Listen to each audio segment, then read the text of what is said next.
Sam. What a great pleasure and honor to be here in the presence of some amazing researchers and great minds, including yourselves.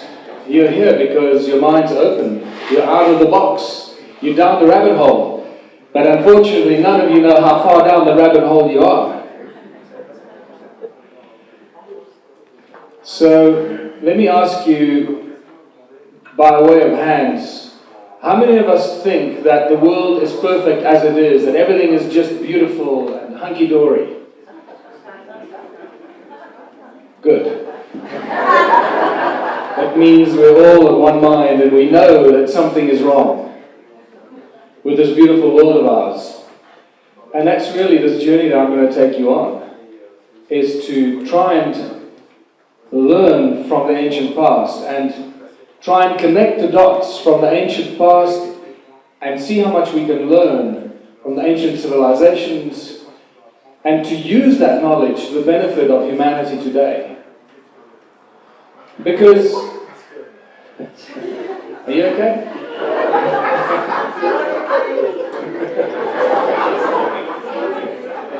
Pardon.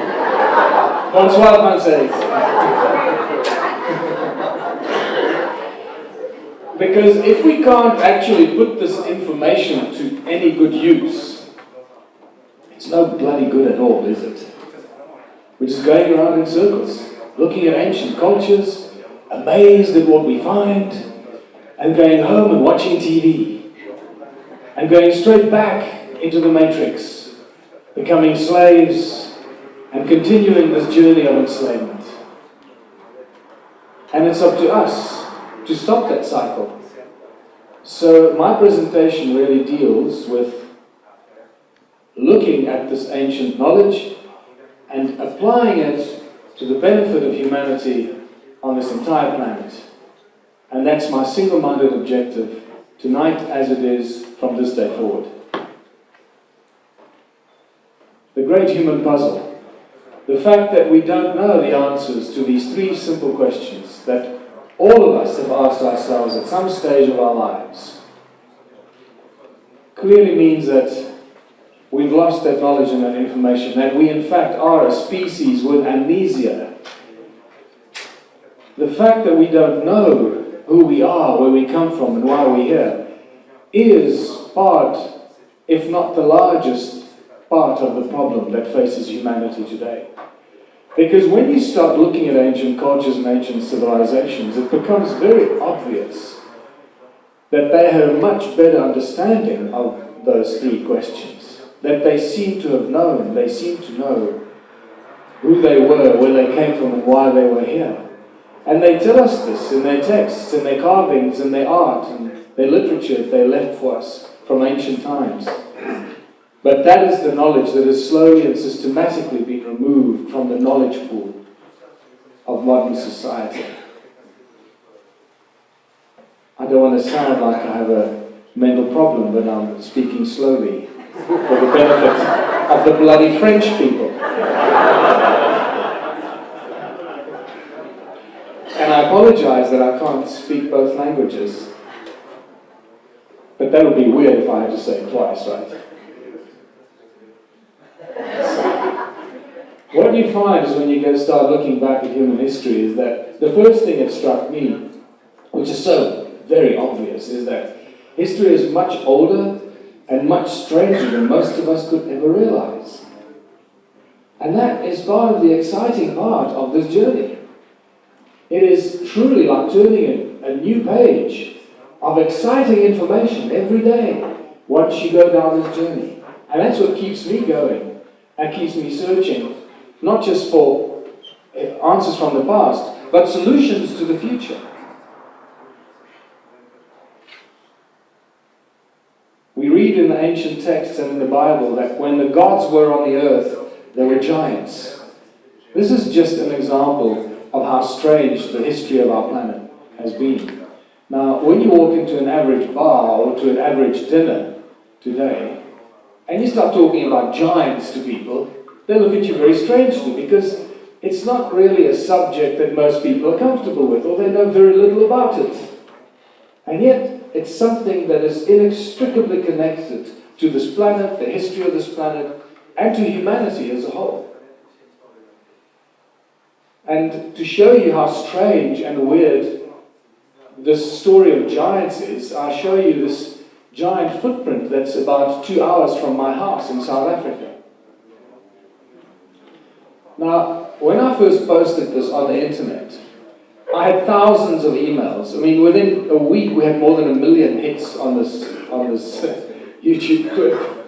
And I had thousands of emails from geologists and self-taught geologists and homemade geologists and PhD geologists and everyone who thought they knew anything about geology calling me an idiot, saying, you can't leave a footprint in granite. And my answer to them was, I know that. This is why I post this up there. This is why we have a problem, Houston. So let's not keep arguing, you can't leave a footprint in granite, because there it is. Let's rather start talking about how the hell it got there. And then an email came from a Canadian who told me he was a third-generation gold prospector in the Canadian Rockies. And he said that they extract gold out of granite. This is granite rock, by the way. And he said it's very easy to explain, because once we take the rock, we crush it, we process it, we extract the gold, and when we leave for winter, we leave behind what you can describe as a wet cement concrete sludge.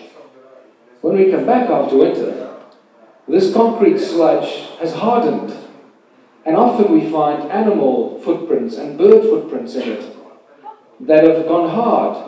And unless you knew that this was soft granite mixture, you'd be very confused. And that is a very easy, simple way of explaining what possibly happened here. Then I discovered that granite powder is apparently, I haven't checked this, but granite powder is apparently a component of epoxy, glue. And the plot proverbially thickens. So, what is the common denominator here? It will find the word is gold. And we cannot get away from that mysterious obsession of humanity, gold. Another reason why I'm so excited about this, because my friend Klaus Donner, as you can see, didn't only come and look at this footprint, but he actually found the guy that left this footprint. The only problem, he found him in Ecuador, across the Atlantic. And he found a nose bone, a heel bone, and a skull fragment that was analyzed and proved to be the remains of a giant 7.5 meters tall.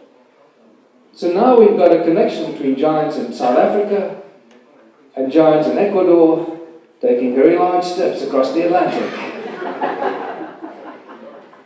And this is exciting. That's what makes this journey and the story so exciting, and shows us how weird and wonderful this history of our planet was. The other interesting thing about these ancient civilizations is that they're much, much older than most of us can imagine or realize. And when I first went to Stonehenge in 2010, having worked with stone for a number of years prior to that in the stone ruins of South Africa, you get to see stones very differently the way other people look at them. And you see and recognize obvious things that other people won't see. Well, I was instantly drawn to that stone over there that fell over at some stage and broke in half. Can you see that's the break? It used to stand up and it used to be connected to that core one, and it fell over and broke. Well, I went to what's supposed to be the break in the stone, and I stood there scratching my head, wondering why nobody has brought up this very obvious geological problem we have here. And the geological problem is that we're dealing with sarsen stone, an extremely hard rock that does not erode rapidly. In fact, it erodes very, very slowly. The problem we have here is that, as you can see, that's the break. We've got about 50 centimeters of erosion on the break of sarsen stone. Now that's not possible. Not in a million years will we get erosion on sarsen stone on a break like that. That should be a clean break, almost as clean as a knife, as sharp as a knife, if it was only a few thousand years old. And yet we have 50 centimeters of erosion. This clearly tells us that Stonehenge is extremely old, probably way more than 1 million years old. Why it's still there in this condition, I don't know. But the geology very clearly tells us we're dealing with a very, very ancient site. And these are the facts we should stick to. Now it brings us to a different part of the world, and that's Southern Africa. And this is the map that you normally see about the history of Southern Africa. And they tell us that Southern Africa was a sparsely populated part of the world. Hardly anybody lived there. And the people that live in South Africa and Southern Africa, this is South Africa here, Zimbabwe over there, Namibia over there, Mozambique over here, and Botswana over there. They tell us that all the people that came from up there, and from East Africa and West Africa, and they migrated down to Southern Africa around 3,000 years ago. But prior to that, nobody lived there, sparsely populated. A few hunter-gatherers here and there, shooting a buck here, shooting a buck there, running around with their loincloths. Nothing ever happened in Southern Africa. Well, unfortunately, that's all part of the BS that they're feeding us. Because the ancient ruins tell us a completely different story. In fact, they tell us that Southern Africa was a very densely populated part of the world, not just for a few thousand years, but for hundreds, if not millions of years. And this is what we need to deal with. To show you what some of these stone ruins look like, I'm going to just show you a few of the photographs from my book. Unfortunately, I don't have any of my books here, but I have a few DVDs on a similar presentation. But you can get them online. They're just very heavy to carry in a suitcase on an aeroplane. So this is what the stone circles look like. What you'll notice is that they are all circular, and yet each one is completely unique. They have internal structures. Sometimes the internal structures are complex, sometimes they're simple. And what's important to notice is the stuff in between. You can see a remainder of a wall here. There's a channel going there, another circular structure there, another circular structure there.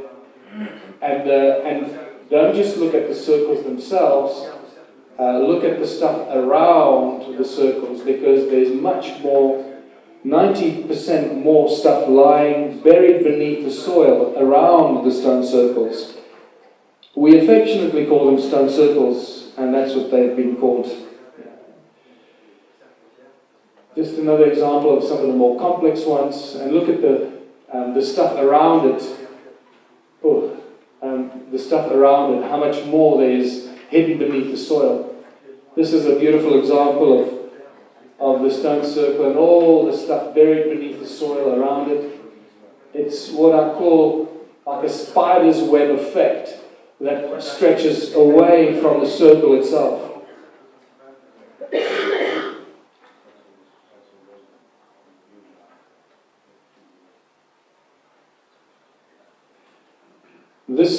This stuff here, you cannot see. When you're walking on the ground, looking at this circle, you have no idea that that is over there. Because often the grass is quite tall. At some places the grass is this tall, some places it's even taller. And then it burns in winter, because we have fires in winter, so the stuff burns down. And then inside the circles, the grass and the trees are protected, so often it grows bigger. But you have no idea that you've got all this stuff attached to it. All these other things that you can see lying buried beneath the soil, these other walls. There's a horseshoe-shaped effect there with a circle inside it, with a stone right in the middle of the circle. And important to note that the walls in these circles aren't that high. Most of them are waist high, maybe a little bit higher. Sometimes very, very, very low. Sometimes flat to the ground. That's why you don't even realize that these structures are there until you start looking at them from aerial photographs.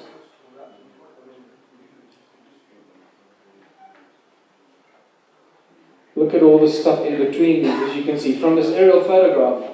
All the stuff there shows you that this is a much larger cluster, that these two are connected by lots more stuff in between.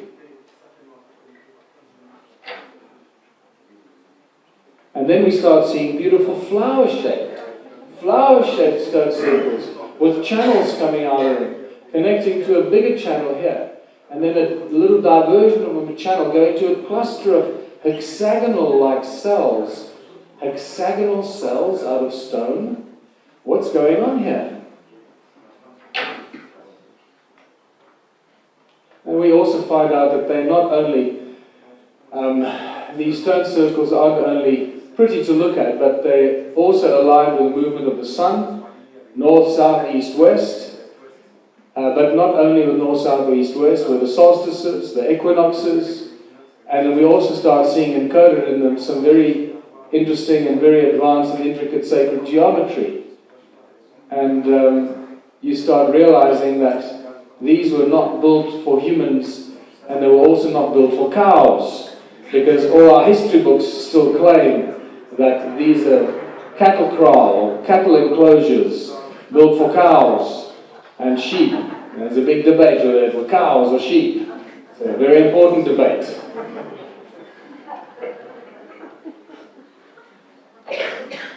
When you start seeing this kind of intricate architecture and construction, you realize that a lot more thought went into building these than just enclosures for cows or sheep.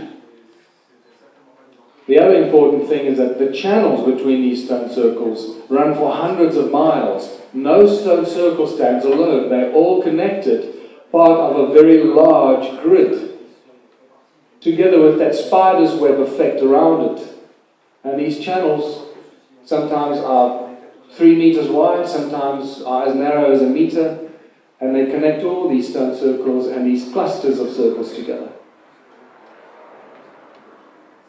There's another channel and connects to a hexagonal, you see that cluster of hexagonal cells? And I'll be coming back to those a bit later, because that has just turned into a whole new area of research, those hexagonal cells. There are lots more circles there and here, but you can't see them from this angle. Wrong time of the day, the sun is in the wrong angle. Come at a different day, you'll see them perfectly clear. Here's a beautiful example. And so it goes. Look at the stuff around the stone circles. It's all part of a large cluster. Those are not just random rock formations. Those are all part of a giant structure, all connected. And these, our historians say, are all cattle kraal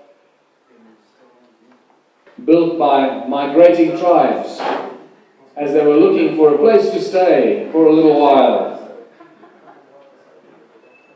And Great Zimbabwe, as you can see, is part of this.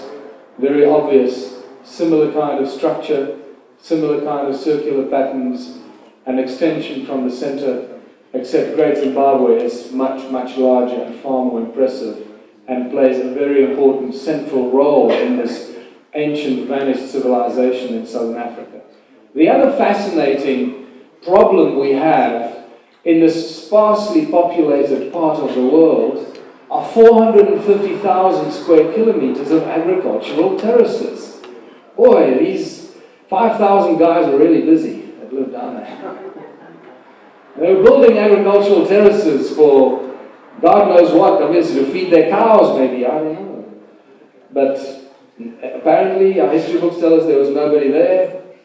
Well, once again, we prove them wrong, because somebody built a lot of terraces to grow a lot of food for obviously a lot of people. And once you start seeing the terraces, they cover entire hills and mountains, and you realize even Google Earth starts to show you that they're almost all over southern Africa. This is just up the road from my house.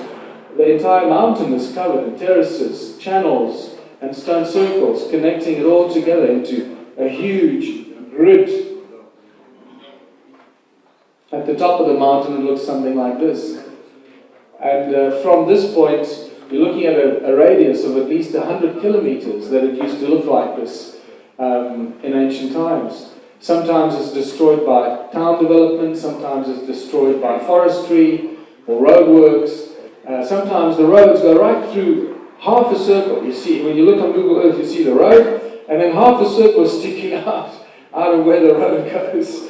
But you can't see it when you're driving on the road. You can only see it from Google Earth or aerial photographs. The very important thing to note about these is that all the original archaeological research that you can find clearly says that there are no doors and entrances in the original structures. And then you see the archaeological drawings from 1939 show us that there are no doors and entrances, that these are complete circles connected by these channels, looking like a bunch of grapes. And then in the next sentence they say, they were built by migrating tribes.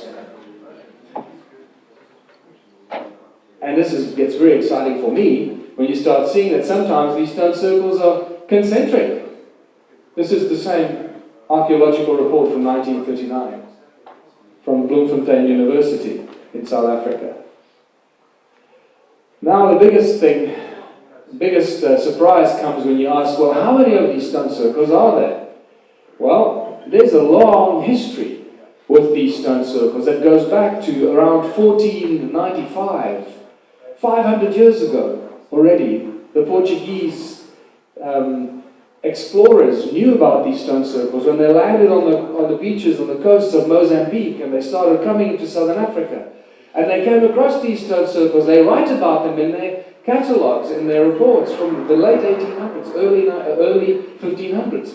But when they asked the local tribes in the area, where do these stone circles come from, who built them, they were told very clearly, we don't know who built them. We don't know where they come from. That's what the Portuguese were told more than 500 years ago.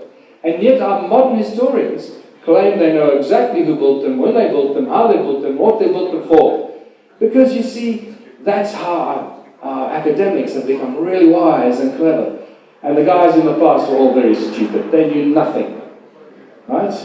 That's the problem we face, that kind of arrogance from our modern academia. In 1891, a British archaeologist by the name of Theodore Bent spent a number of years in South Africa until I think he died in 1902 or 1905 from malaria. But in his time, he excavated and catalogued a lot of the stone circles on horseback in South Africa, Botswana, and also Zimbabwe, Great Zimbabwe. This is the inside view of Great Zimbabwe. It remains one of the greatest archaeological and historic sites on planet Earth because it's so mysterious and complex. But he estimated from horseback already in 1891 that there are at least 4,000 of these kind of structures in southern Africa. Then by 1974, Roger Summers did a more accurate calculation with the technology he had, and he concluded that there are at least 20,000 or around 20,000 of these. And boy, I got very excited because I discovered this stuff only in 2005 when I was writing Slave Species of God. And I found out that I live in the land of Indiana Jones, for God's sake. This is it, you know. So I started wondering what the hell these stone circles are all about. And very shortly after this, I met with Jan Heine, who introduced me to the stone circles, and he had been photographing them from the air for about 15 years at that stage, trying to bring it to the attention of the South African authorities, with absolute ignorance and lack of response. They just completely ignore it, continuously saying, yes, they're very impressive, but they're just cattle kraal of little historic value. And this is it. That's the official academic standpoint.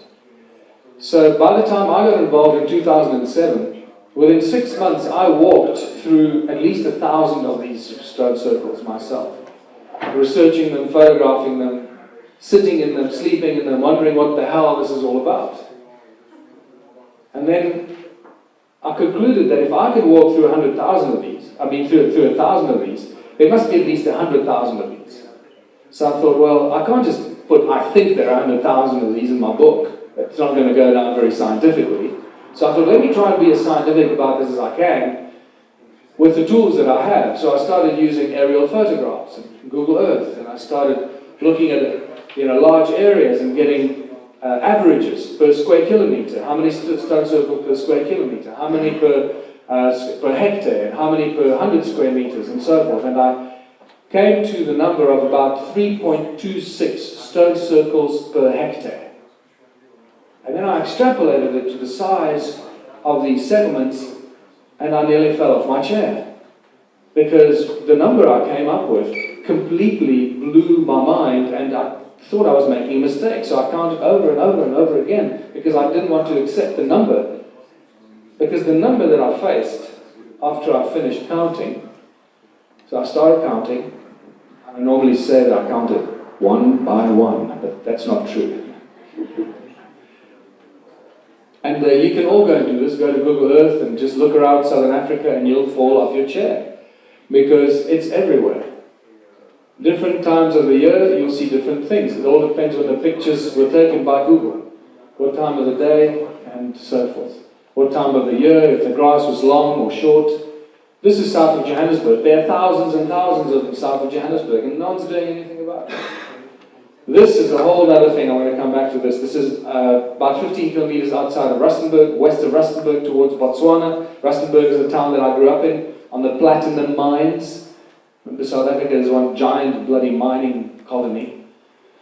And this is back near where I live, in Watervalboven and Machadodorp. You can see the terraces, the channels, the sun circles. By the time I finished counting, it wasn't 4,000, it wasn't 20,000, it wasn't even 100,000, but I ended up with a number of more than 10 million of these. And the moment that you look at this, you realize that you're staring at a completely unknown ancient civilization that no one has ever faced before, that no one knows anything about except the stuff that I've been bloody writing. So, yes, the only information you're going to get about this is in my books. Unfortunately, and that's where it sits. So, we realize, well, I wasn't bragging, it's a very sad state of affairs, but it's like, I'm a lone gunman out there. I need some help. So we realize we know nothing about these ancient civilizations, and we have to go back to connect the dots and find out who the hell these people were, what were they doing, why were they there, how long ago was this, because it certainly isn't within the paradigm of our current historical books and our historical time frame. So, this brings me to my friend Michal Legworth. Some of you might remember him from What the Bleep Do We Know? Michal is a walking, talking encyclopedia, one of the wisest men you'll ever find. And as you can see, he used to keep some very interesting company a long time ago. He was the advisor to the two popes, these two popes, Ratzinger and John Paul, for 17 years at the Vatican. He is a scholar of the highest caliber and has incredible knowledge of pretty much everything, every subject you can imagine. From quantum physics, to astronomy, to Hebrew, to Sanskrit, to African knowledge, to Aboriginal information, anything you speak to Michal about, he has an infinite, seemingly infinite source of knowledge on all these subjects.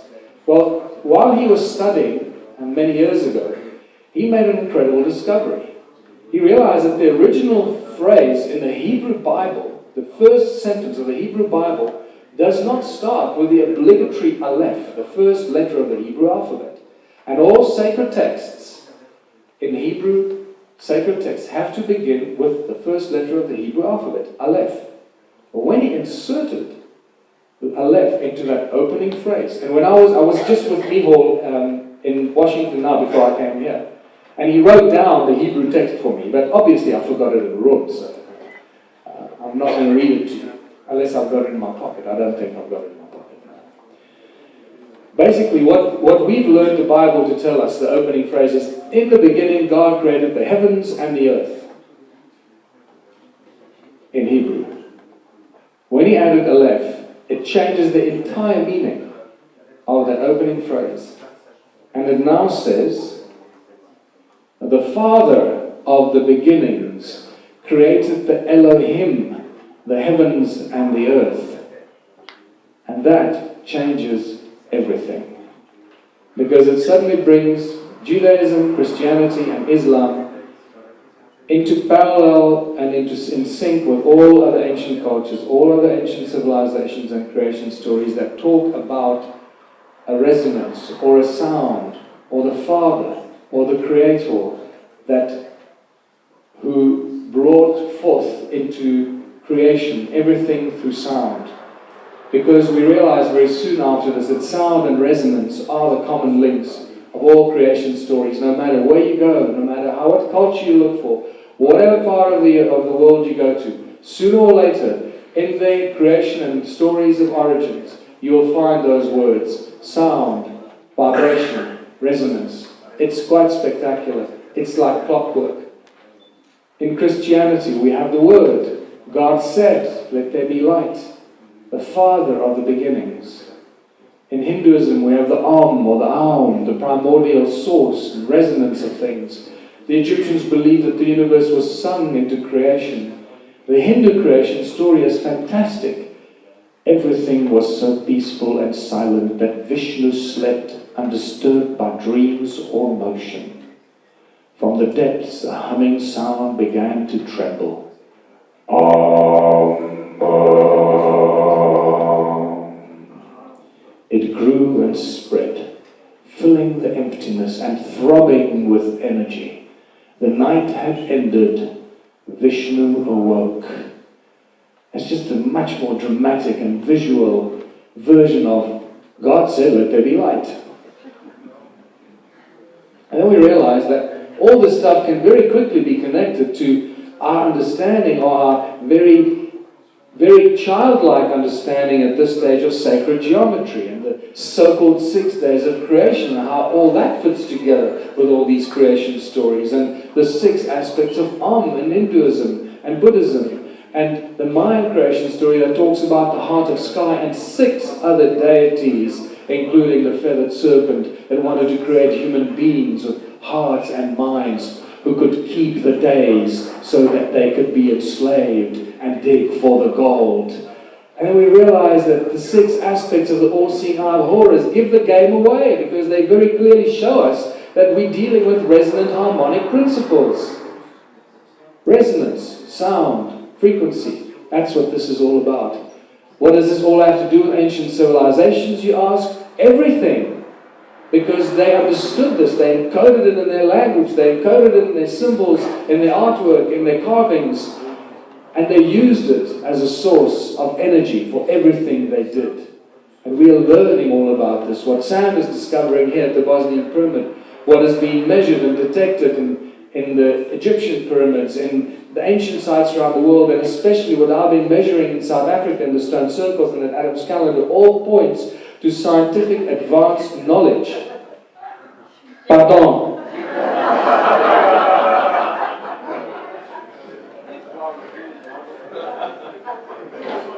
You see,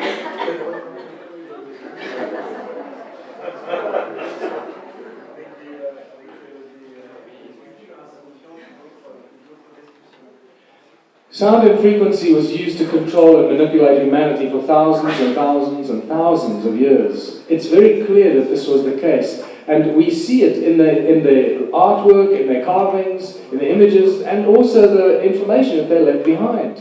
They don't waste their time carving images into rock and doodling, right? Wasting their time.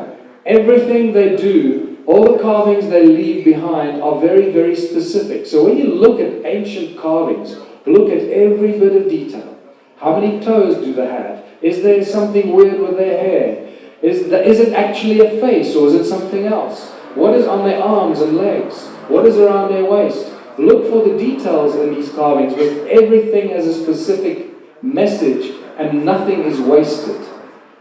So when we see the all-seeing eye of Horus, and we realize that it is actually the image or representation of a pineal gland, we realize that this has been a very, very strictly kept secret for a long, long time. That our pineal gland has been messed with and tampered with and controlled.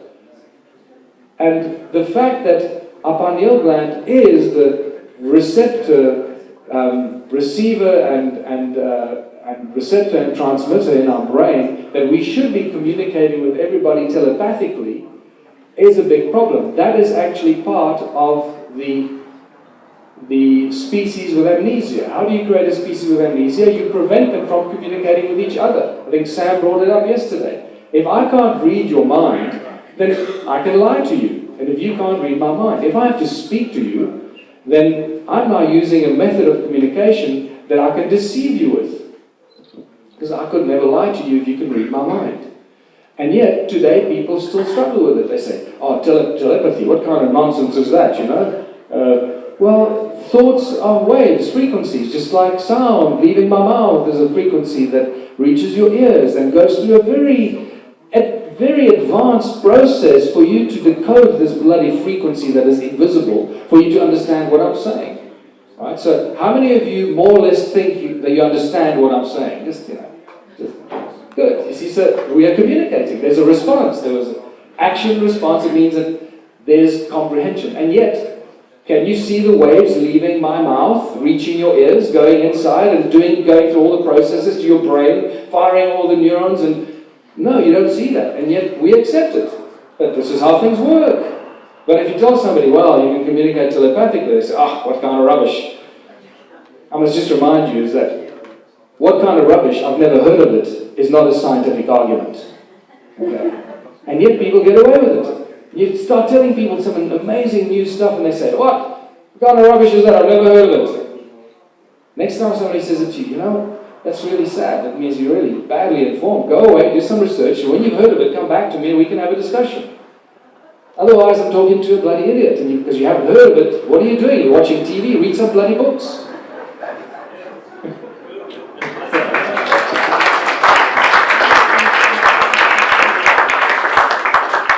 Pointing to the middle. 12 cones pointing to the circle.